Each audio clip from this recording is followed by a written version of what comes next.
টিউশনির উদ্দেশ্যে বাসার থেকে বের হলাম। আমার টিউশনির গন্তব্য ছিল বনশ্রীতে। রাস্তায় একটা পাশ থেকে হাঁটতেছি, আমার সামনে 4 জন লোক ছিল। আমার চেয়ে বয়স বেশি হবে। অনেক গল্প গুজব করতে করতে হাঁটতেছিল আমার সামনে, আমি তাদের পিছনে হাঁটতেছি।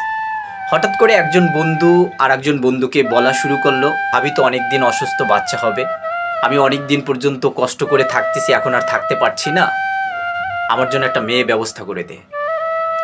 আমি তাদের কথাগুলো নীরবে শুনতেছিলাম খুব ধৈর্য সহকারে। এই কথাটা শোনার পরে আরও আমি তাদের পিছনে পিছনে আস্তে স্লোলিভাবে হাঁটতেছি। তারা কি বলে একটু শুনি। বলতে বলতে বলতে বলতে পাশের আর এক বন্ধু বলল, আমার বউ তো অসুস্থ অনেক দিন পর্যন্ত, আমারও দরকার, চল বন্ধু আজকে আমরা একটা প্ল্যান করি, অন্য কোথাও যাই।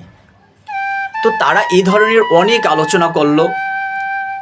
বউ যখন অসুস্থ তারা কোন মেয়ের সাথে কি করছে, এই ধরনের অনেক গল্প গুজব করা শুরু করলো।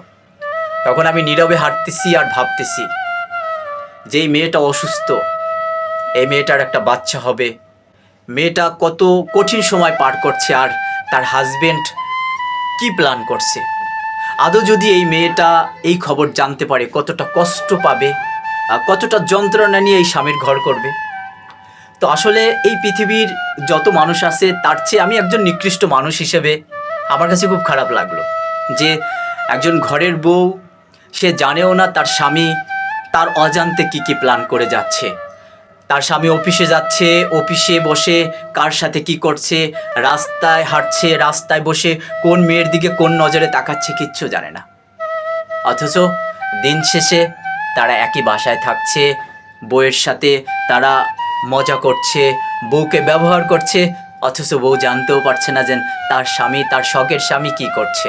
আসলে এই পৃথিবীতে শুধু মেয়েরা টাকার যে পাগল, সেটা আমি খুব ভালোভাবে কাছ থেকে দেখে আসছি।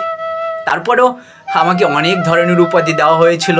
সবচেয়ে 18 কোটি মানুষের ভিতরে আমি একজন নিকৃষ্ট মানুষ ছিলাম। কোনো কষ্ট নেই, আজকে এখানে এসে কোনো কষ্ট নেই। নিজের প্রতি নিজের বিশ্বাস আছে, আমি কতটুকু খারাপ কতটুকু ভালো, কে আমাকে কি বলল কিচ্ছু আসে যায় না।